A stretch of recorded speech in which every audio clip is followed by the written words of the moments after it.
Hello. Thank you for your understanding and welcome everyone.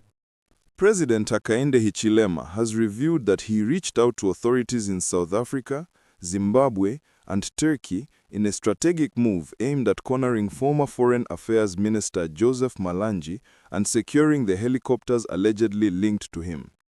Speaking during a United Party for National Development (UPND) gathering in Lusaka, HH emphasized that the state had taken decisive steps to recover assets suspected to have been acquired through illicit means.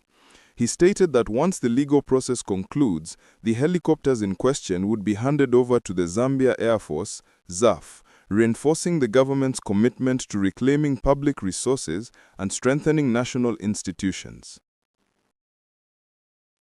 The president's remarks come in the wake of a high-profile corruption case involving Malanji, who was recently convicted for possessing properties and aircraft that far exceeded his known income.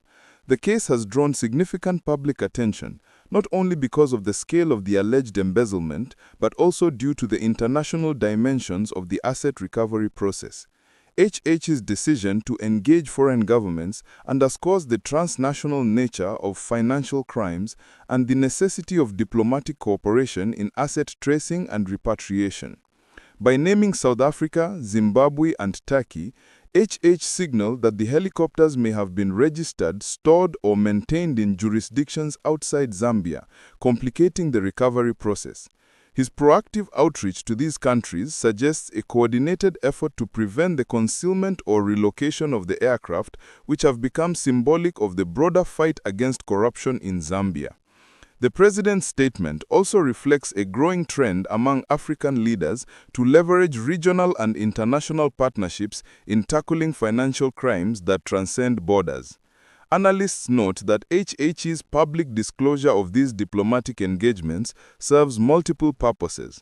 Politically, it reinforces his administration's anti-corruption credentials ahead of the 2026 general elections. Strategically, it sends a message to former officials and current power brokers that the state is willing to pursue accountability beyond Zambia's borders. Legally, it highlights the importance of cross-border cooperation in enforcing court rulings and securing assets tied to criminal proceedings. The helicopters, reportedly luxury models, including Bell 430 and Bell 206, have been at the center of public debate, with many Zambians questioning how a former minister could afford such high-value equipment.